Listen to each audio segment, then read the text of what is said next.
Yay! Hello, everyone. Yeah, hello. I am here with Dr. Kimine Mayuzumi, who is the editor and co-founder of Being Lazy and Slowing Down, which is a blog and a business. Yes? Yes? Yeah, that's right. Yes. And I interviewed Kimine on episode 163 of my podcast, Self-Compassionate Professor. What do I want to say? I guess I should start by saying I'm Danielle Delamar from Self-Compassionate Professor. And the reason we're doing this in this space on my timeline is because it was initially meant to be in my group, Self-Compassionate Professors, the Facebook page, but that is a private group. And so if we did it there, Kimine would not be able to share the link to this chat with her followers, which would be a problem. So that's why we're here, and we're excited, and really, really nervous, or at least I am, speaking for myself. So I want to talk about the purpose. I want to talk about sort of what we're going to talk about and all of that. But before I do that, Kimine, let's get your voice in the room. How are you? How are you doing right now? All the stuff, anything you want to say. Yes, thank you. Thank you so much for inviting me here. And I am excited too, but also I feel like very peaceful. I recently moved to this spot where I can get the sunlight. Now we got the blue sky and I got the trees in front of me. I'm feeling wonderful here. Thank you. Oh. And remind us, you're in Michigan, is that right? That's right. Yeah, Michigan. Okay. Yeah, I used to live in Michigan. Love Michigan. Yeah. Okay, you're feeling peaceful. You're feeling good. I love it. And I'll just say that the purpose of our conversation, it actually came up when Kimine and I chatted last week. We were like, I was talking about sort of my rest because I paused the podcast for a number of months and I'm about to start it up again. But I took a break, and Kimine was talking about the break she also took. And we started saying, let's talk about rest publicly, because this is so important. And there's so much that happens when we rest. And Kimine, I remember you saying to me, that's the reason I reached out to you, because I had a chance to rest. And I realized I wanted to connect to people. Like I had this sort of longing to connect. Is that true? Did I get that right? Yes, absolutely. Yeah. So I got some, basically, I decided not to run a group program this season, and then I got some spare time. And then in the meantime, I invited my mom to come from Japan, and then she stayed here for a month. I had a wonderful time. And then I think during that time, not only did I get really spare time and space, but also kind of, as you're saying, Danielle, I got some longing for connection as well. And that made me reach out to you, Danielle, and I also reached out to different people, even people who I haven't been in touch for a long time. I just thinking of them, and yeah, I got some momentum there, and then yeah, and here we are. Yes. Okay. So I have to say, when you say this, what it brings up for me is way back several years ago, I had gotten a cancer diagnosis. And when I had that time with myself to like really just kind of reassess what the heck I was doing, and realizing I did not love where I was, in terms of just like my career, in terms of my personal relationships, in any of those ways, like it was a really, really hard time. But when I had that space to really go in and just realize this doesn't matter, this doesn't matter, this doesn't matter, this doesn't matter, the one thing that mattered for me during that time, it was like this like tunnel, right? This tunnel where I had been diagnosed and I was feeling so heavy, and like, what am I going to do, and who am I, and I was like stripping away all the things that didn't matter. And when I did that, I realized I needed to connect and I wanted to connect. So in the middle of this like diagnosis, this really heavy thing, I was like calling people I hadn't called for years. I was like really, really wanting to be in touch. And it was at that time that I really realized the way I had been like running my career in my life was in isolation. Like I was always isolating because I was so worried I wasn't going to get enough done. Right. When I was an academic, you know, it was like, I got to get more and more and more and more and more done. And it was this imposter syndrome that was driving it and all this stuff. And when I hit that crisis point, I really realized that what I needed more than anything was connection. And I did not mean to even say, I did not mean to talk about that at all. But when you said what you did, it just really reminded me of that time. Yeah. You know, you just said that your cancer diagnosis, and also that's how you kind of got motivated to reach out to people.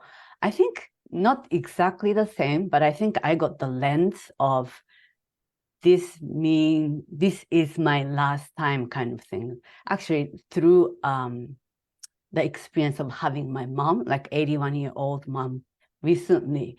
And while she was here, she kept saying, this is going to be my last visit. This is going to be my last visit.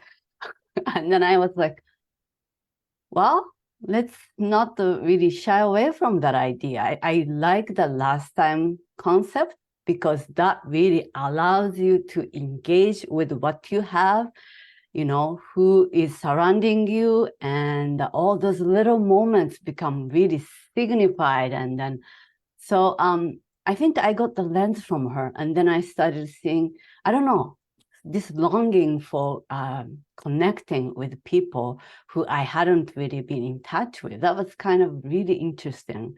And yeah, so I could really relate to that, Daniel. Yeah, and as we think about, so I'm thinking about your mom, so I just want to process that for a second. I feel like that's really alive for me. And just the idea of like, yeah, what if we think about this as the last time, and what could we embrace if this is the last time?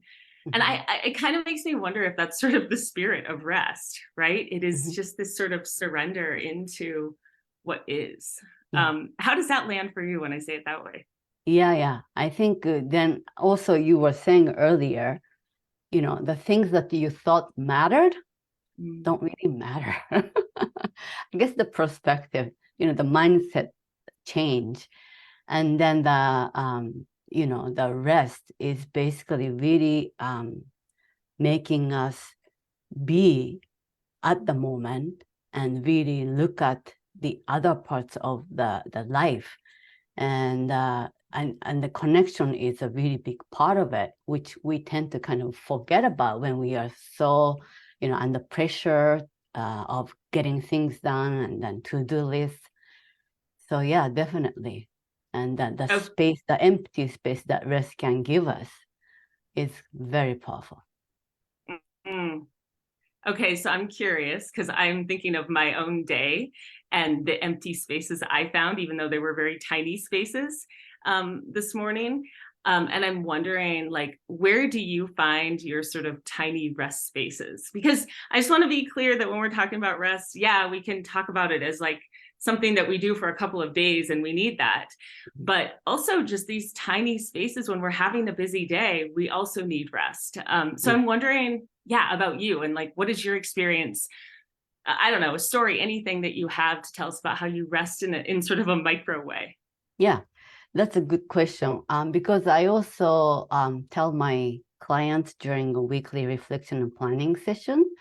And we do, basically it's a co-working session, and we plan, you know, using their own method. I don't really give them a specific guidance, but what I say to them is that please make sure having an empty space in between, like, you know, between tasks, because we need a transition time and we need to have some breaks.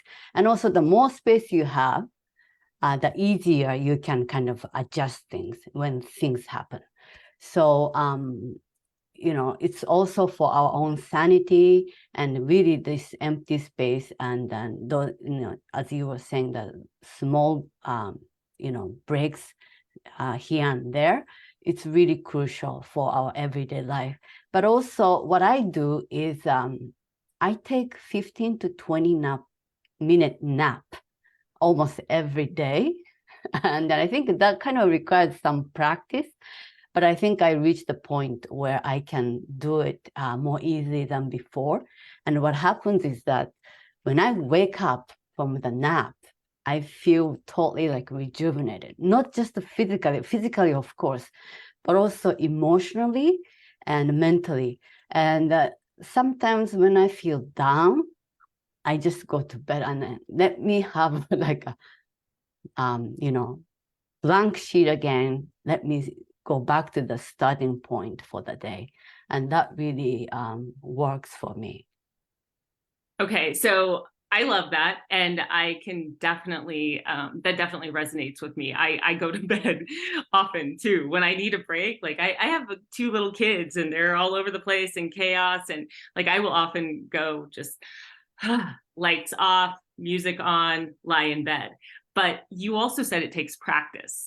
Yeah. And oh, that is so real. That's so Mhm. true. And I want to talk about the practice because, and it also right, because you have to, in my mind, and you tell me where I'm wrong, but it feels like you have to practice trusting that the rest will give you what you need to get through your day, to get through your week, to get through your life. Does that sound right to you? Like practicing, trusting that Yeah. the rest is good for you.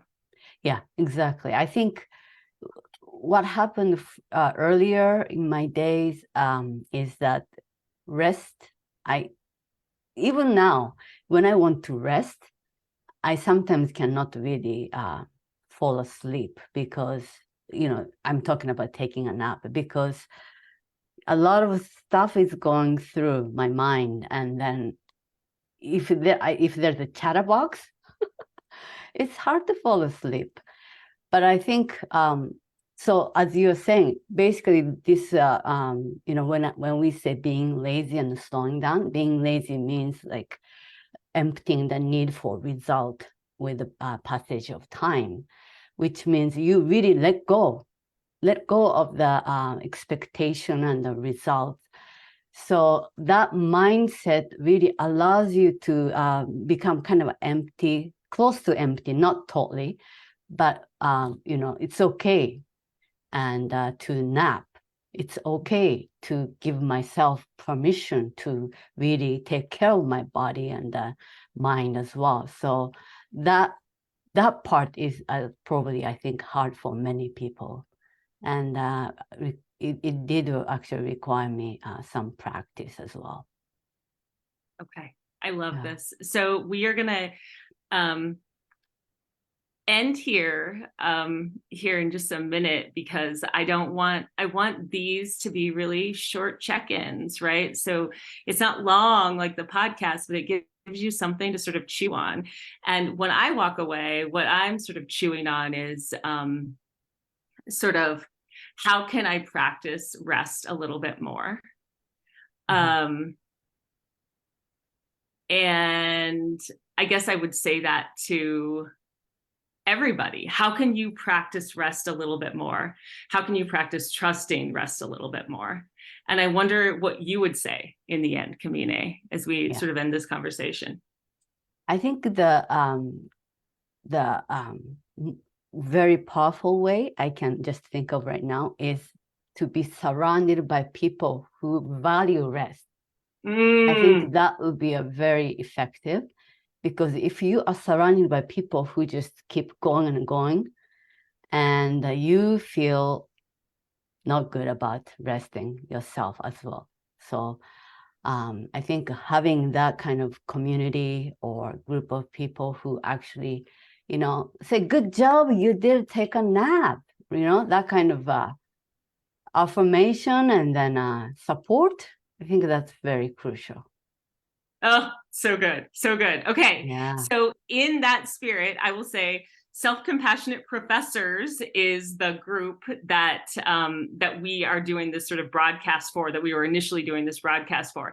And it's a Facebook group, and there we do value rest. And I just want to invite people there if they're interested.